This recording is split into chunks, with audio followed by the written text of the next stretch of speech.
Hello everyone, कैसे हो आप सब। मैं आपका स्वागत करता हूं आपके अपने यूट्यूब चैनल इंदौर की पाठशाला पे। जी हाँ, आपका अपना यूट्यूब चैनल। और हम लेकर आए हैं जिन बच्चों का हिंदी भाषा एवं संस्कृति का पेपर है उनके लिए सीरीज़ के हिसाब से इम्पोर्टेंट क्वेश्चन। देखो गाइज, मैं ऑलरेडी पार्ट 1 और पार्ट 2 अपलोड कर चुका हूँ। लगभग उसमें सारी चीज़ें मैंने पहले से ही कवर करवा दी थी। फिर भी मेरे पास कंटिन्यू कुछ बच्चों के मैसेज आ रहे थे कि सर आप प्लीज़ एक बार सीरीज़ में से भी इम्पोर्टेंट क्वेश्चन बता दो।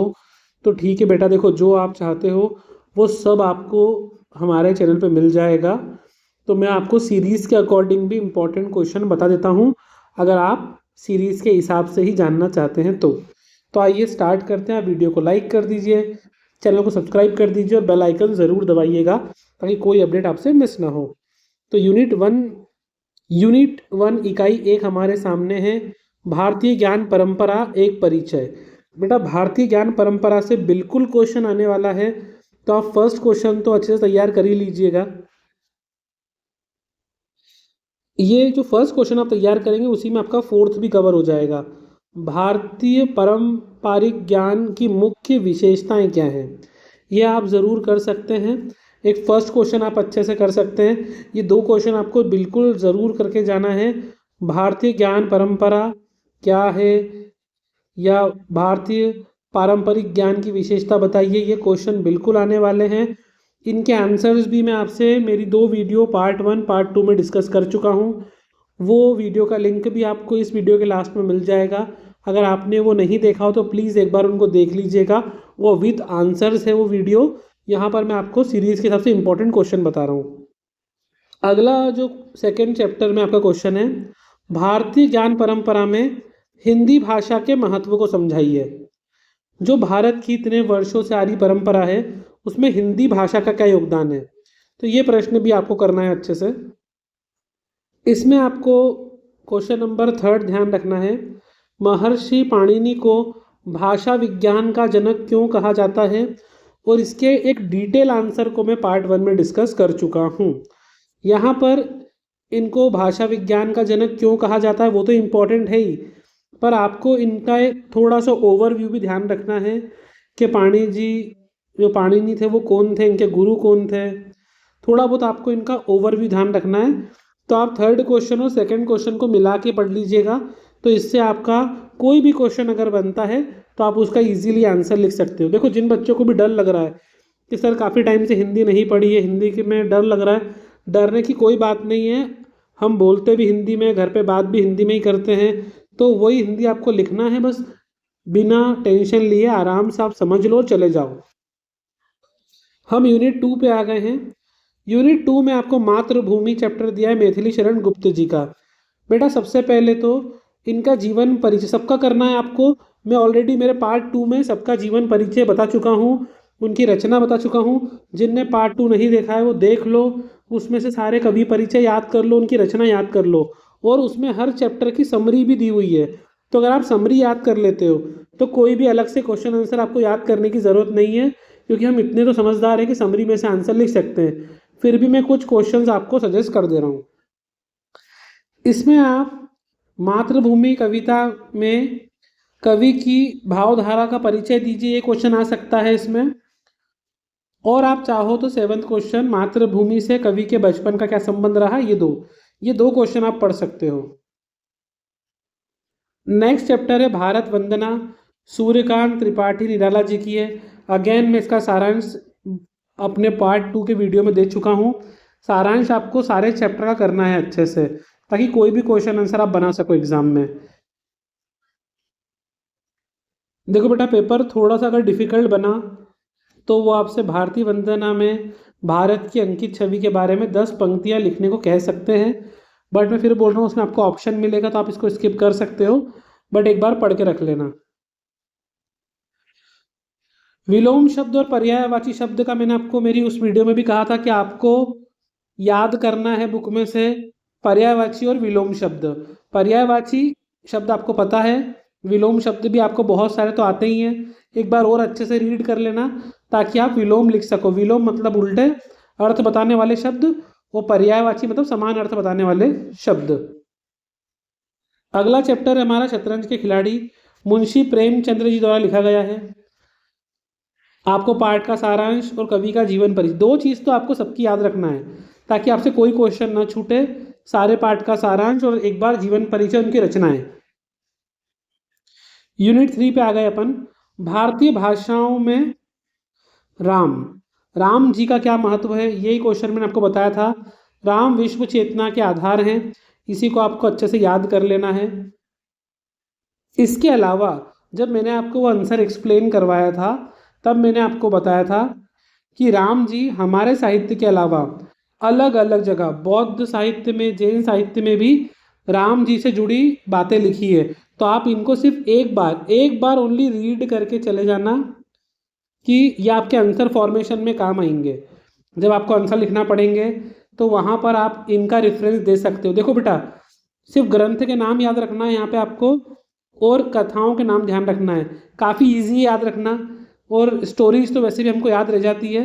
तो ये क्या है, जब आप आंसर लिखोगे तो अगर आप चाहते हो कि आपको फुल मार्क्स मिले या काफ़ी अच्छे नंबर मिले, नंबर कटे नहीं आपके, तो आपको इस टाइप के जो ग्रंथ है या कथाएं हैं वो लिख देना चाहिए ताकि उससे ज़्यादा मार्क्स मिल जाएं। उत्साह चैप्टर आचार्य रामचंद्र शुक्ल जी द्वारा लिखा गया है, तो इसका सारांश तो करना ही है, और शुक्ल जी का जीवन परिचय भी करना है। मैंने आपको 2 क्वेश्चन पहले ही बोल दिए, हर चैप्टर से करना ही है आपको। ये क्वेश्चन आपको आ सकता है, कर्म के मार्ग पर चलने वाले मनुष्य की दशा कैसी होती है। ठीक है। नेक्स्ट क्वेश्चन आपको, भारत एक है, रामधारी सिंह दिनकर द्वारा लिखा गया है ये, इनका भी आपको जीवन परिचय तो करना ही है।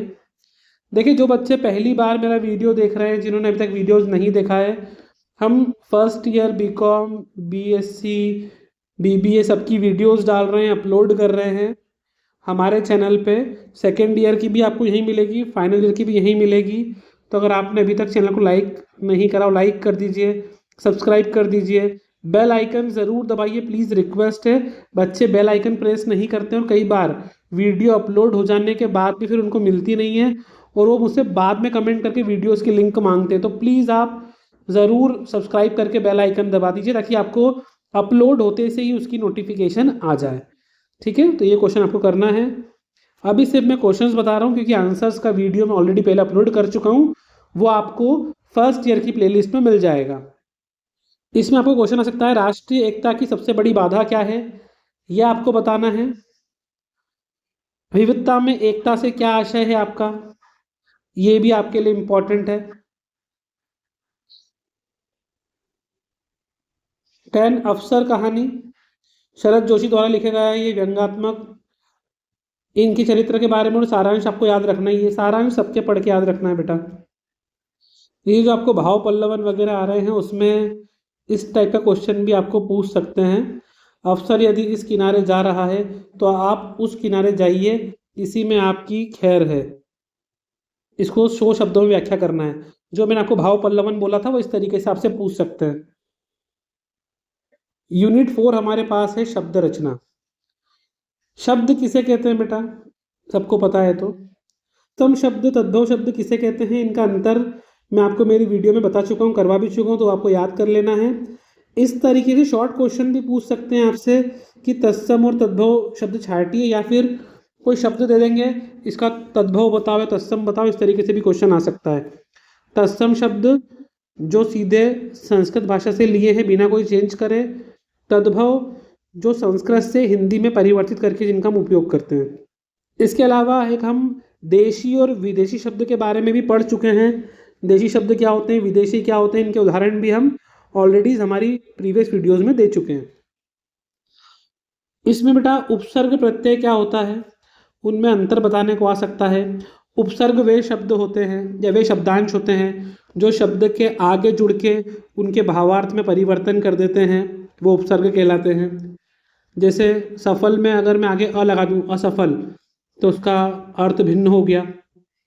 वैसे ही प्रत्यय जो होते हैं ये वो शब्दांश होते हैं जो शब्द के हम पीछे लगाते हैं जिससे शब्द में परिवर्तन आता है। जैसे मिठाई में वाला लगाते तो मिठाई वाला बन गया, दूध में वाला लगाते दूध वाला बन गया, है ना। तो इस तरीके से उपसर्ग जो है वो शब्दांश वो होते हैं शब्द के आगे लगते हैं, प्रत्यय शब्द के पीछे लगते हैं। और आप इनके उदाहरण याद कर लेना तो इजीली बन जाएगा आपके लिए, आता ही होगा आपको तो ये पहले से। विलोम शब्द और पर्यायवाची शब्द, मैं ऑलरेडी दोनों के बारे में आपको पहले ही बता चुका हूँ। आपको दोनों की डेफिनेशन भी आ सकती है कि विलोम पर्यायवाची क्या होता है, प्लस या तो इनसे आपको कोई क्वेश्चन दे देंगे कि इनके विलोम बताओ या इनके पर्यायवाची बताओ। तो थोड़ी बहुत ग्रामर तो आपकी बचपन से पढ़ा आपने, पर्यायवाची विलोम तो कर सकते हो। अगर नहीं भी करी बेटा कोई टेंशन की बात नहीं, अभी भी टाइम है आपके पास। एक बार सिर्फ चैप्टर की समरीज पढ़ लो, ज़्यादा परेशान मत हो। विलोम पर्यायवाची उपसर्ग प्रत्यय जो ग्रामर का आप पढ़ सकते हो बस वो पढ़ लो। सर ढेर सारे क्वेश्चन है बेटा, क्वेश्चंस पे जाओ ही मत। जितने पार्ट हैं उनकी समरी, उनके कवि के जीवन परिचय, दो चीज़ पढ़ लो उधर से। और ग्रामर में जो जो आपको आता है, पर्यायवाची विलोम उपसर्ग प्रत्यय जो बचपन से आपने पढ़ रखा है, बस उनको एक बार रिवाइज कर लो, रिकॉल कर लोगे तो याद हो जाएगा। अनेकार्थी शब्द होता है जहाँ पर एक शब्द के अनेक अर्थ निकलते हैं, उसको बोलते हैं अनेकार्थी शब्द। शब्द युग्म या युग्म शब्द क्या होते हैं, जिनको एक साथ उपयोग करते हैं हम, शब्द युग्म कहलाते हैं, है ना। और इनमें पर्यायवाची भी हो सकते हैं, विलोम भी हो सकते हैं, समानार्थक भी हो सकते हैं, भिन्नार्थ भी हो सकते हैं। जैसे कि मैंने बोला रात दिन, तो ऐसे यूज कर लेते हैं अपन इनको, रात दिन, है ना। तो ये भी शब्द युग्म कहलाते हैं जो पेयर में यूज होते हैं, है ना। कई बार कुछ ऐसे शब्द युग्म भी होते हैं जिनके कोई अर्थ नहीं होते, जैसे हम बोलते हैं अनाप शनाप मत बक, तो अनाप शनाप ये भी शब्द युग्म है। तो बेटा शब्द युग्म वो होते हैं जो पेयर में हम शब्दों का यूज करते हैं, और आप उनके चाहे तो प्रकार देख लेना, वही लगेंगे विलोमार्थी, समानार्थक, भिन्नार्थक, निरार्थक, जिनके कोई अर्थ नहीं भी होते, वो भी हम शब्द युग में यूज करते हैं। जैसे मैंने बोला लाभ हानि, अब हम बोलते हैं ना बिजनेस में लाभ हानि चलती रहती है, लाभ हानि कैसे शब्द युग में बेटा, ये विलोमार्थी है, ठीक है। अनाप शनाप मैंने बोला निरर्थक है, जिनका कोई अर्थ नहीं होता। इकाई 5 बेटा विराम चिन्ह से क्वेश्चन आ सकता है, या फिर ऐसा भी हो सकता है कि आपको एक पैराग्राफ दे दो और बोलेंगे कि इसमें विराम चिन्ह लगाओ, कहाँ पर कॉमा लगेगा, कहाँ फुल स्टॉप लगेगा, कहाँ क्वेश्चन मार्क लगेगा, ये आपको ध्यान रखना है बेटा। जहाँ प्रश्न पूछते हैं वहाँ हम क्वेश्चन मार्क लगाते, पता ही है आपको। कई बार बच्चे कॉमा लगाने में मिस्टेक कर देते, तो ध्यान रखना जहाँ पर आपको लग रहा है किसी चीज़ का उदाहरण लिखा है तो वहाँ पर आप ज़रूर कॉमा लगाइए। जहाँ सेंटेंस खत्म हो रहा है पूर्ण विराम जरूर लगाना। तो ये चीज़ें होती है बेटा विराम चिन्ह, जिससे शब्दों का महत्व समझ में आए, शब्दों को पढ़ने में गलती नहीं हो। कई बार होता है शब्द सेम होते हैं लेकिन गलत जगह कॉमा लगा देने से उनका मतलब चेंज हो जाता है। उदाहरण हमने अपनी पिछली वीडियोज में समझा रखा है इनको। हिंदी भाषा में कितने विराम चिन्ह होते हैं एक बार देख लेना, ये कॉमा, फुल स्टॉप, पूर्ण विराम, अल्प विराम, ये सब चीज़ आएंगी उसमें। भाव पल्लवन संक्षेपण, एक अच्छे संक्षेपण के गुण करा चुका हूँ आपको मैं। संक्षेपण मतलब होता है बेटा एक बड़े से पैराग्राफ का एक शॉर्ट समरी लिखना। ये मूल पैराग्राफ के 1/3 से ज़्यादा नहीं होना चाहिए, 1/3 से ज़्यादा नहीं होना चाहिए। अगर मेन पैराग्राफ 15 लाइन का है तो आपको 5 लाइन से ऊपर उसका सारांश नहीं लिखना है। जब भी संक्षेपण लिखते हो तो पहला पैराग्राफ को पूरा रीड करो, उसके बाद लिखो, ताकि जो उसका मुख्य अर्थ है वो मिस ना हो। सारी ज़रूरी बातें उसमें आ जाना चाहिए। ये वर्ड टू वर्ड नहीं लिखते हैं बेटा, इसको अपनी लैंग्वेज में लिखना ज़रूरी है। पल्लवन क्या होता है बेटा, पल्लवन मतलब जैसे ये एक लाइन लिखी है, परिश्रम सफलता की कुंजी है, ये लाइन दे दी इन्होंने। अब आपको इसको एक्सप्लेन करना है, ठीक है। तो ये संक्षेपण का उल्टा होता है। संक्षेपण में एक बड़े पैराग्राफ को हम शॉर्ट में लिखते हैं, यहाँ पे एक शॉर्ट सेंटेंस या वाक्य या वाक्यांश या लोकोक्ति दी होती है, उसको आपको एक पैराग्राफ में कन्वर्ट करना है। और ध्यान रखिएगा पैराग्राफ का मतलब यही होना चाहिए, इसी के ऊपर बेस्ड होना चाहिए, आप उसको चेंज नहीं कर सकते। जैसे कि यहाँ लिखा उन्होंने बोया पेड़ बबूल का तो आम कहाँ से होगा, मतलब अगर आप खुद ही जो है वो गलत काम करोगे, या आप खुद ही जो है परिश्रम नहीं करोगे, मेहनत नहीं करोगे, आलस्य रखोगे जीवन में, कभी भी अपने आप के लिए कोई लक्ष्य निर्धारित नहीं करोगे, तो फिर जीवन में सफलता कहाँ से प्राप्त होगी आपको। तो उस तरीके से आपको इनका आंसर लिखना है। तो फिर ये कहावत कही जाती है, बोया पेड़ बबूल का तो आम कहाँ से होगा। तो इस बात को यथार्थ करता है जो उदाहरण मैंने आपको बोला है, कि अगर कोई विद्यार्थी है, अगर अभी भी उसके जीवन में आलस्य है, उसने अपना कोई लक्ष्य निर्धारित नहीं करा है, अभी भी अगर वो जीवन की उलझनों में ही उलझा है या एक्सटर्नल थिंग से बहुत इफेक्टेड है, तो ये ज़रूरी है उसके लिए। क्योंकि अगर अभी वो नहीं कोई एक्शन लेगा तो फ्यूचर में कभी भी वो आगे नहीं बढ़ पाएगा। अच्छी पुस्तक एक मित्र होती है, अनुशासित जीवन ही जीवन है। इस तरीके से कोई भी, जरूरी नहीं ये आए आपको, कोई भी पल्लवन करने के लिए आ सकता है। आपको बस अपनी क्रिएटिविटी के हिसाब से उसको एक्सप्लेन कर देना है। बस ध्यान रखना मीनिंग चेंज नहीं होना चाहिए जब भी आप उसको डिस्क्राइब करो। और जब डिस्क्राइब करो तो करने के बाद एक बार पढ़ भी लेना कि उसका जो सारांश है या उसका जो मतलब यही निकलना चाहिए, कंक्लूजन। मतलब ये आपको उन्होंने एक तरीके से पूरे पैराग्राफ का केंद्रीय भाव देके रखा है, इसके अराउंड आपको पूरा एक समरी लिखना है अच्छी सी। एक बार आप संक्षेपण की शैलियां पढ़ सकते हैं, पढ़ना चाहे तो। नेक्स्ट, धर्म। धर्म के बारे में मैंने आपको पूरा समझा दिया था पहले से ही। धर्म क्या होता है, भारत में कौन कौन से प्रमुख धर्म वगैरह हैं, तो यह आपको अच्छे से करके रखना है कि धर्म क्या होता है, भारत में कौन कौन से धर्म है। और आपको हिंदू धर्म और बौद्ध धर्म, इनके बारे में एक बार पढ़ के रखना है कि हिंदू धर्म क्या है, बौद्ध धर्म क्या है, और इस्लाम धर्म के बारे में भी पढ़ के रखना है। देखिए, ये एग्ज़ाम में जो ज़्यादा पूछते हैं मैंने उनके बारे में बताया है। ये 3 धर्मों के बारे में क्वेश्चन ज़्यादा आता है, हिंदू धर्म, बौद्ध धर्म, इस्लाम धर्म। सारे धर्म इंपॉर्टेंट है, बट अभी हम सिर्फ एग्ज़ाम पॉइंट ऑफ व्यू से बात कर रहे हैं। कृपया करके बच्चों से रिक्वेस्ट है इसको कहीं अदरवाइज ना लेकर जाएं। देन अद्वैत, आदि गुरु शंकराचार्य का जीवन दर्शन। इसमें आपको आदि गुरु शंकराचार्य के जीवन एवं शिक्षाओं पर एक निबंध याद कर लो आप। इसमें आप वैदिक त्रेतवाद और शंकर का अद्वैतवाद, जैसे मायावाद, इसकी समीक्षा पढ़ लेना। देखिए, मैंने आपको सारे इंपॉर्टेंट क्वेश्चन डिस्कस कर लिए हैं। अगर किन्हीं बच्चों को एक्स्ट्रा स्टडी करना है तो वो इन क्वेश्चंस को देख सकता है, समझ सकता है अच्छे से। मैंने जो पार्ट 1 और पार्ट 2 जो अपलोड करी थी, अगर किन्हीं बच्चों ने उससे तैयारी कर ली है वो भी इनफ है।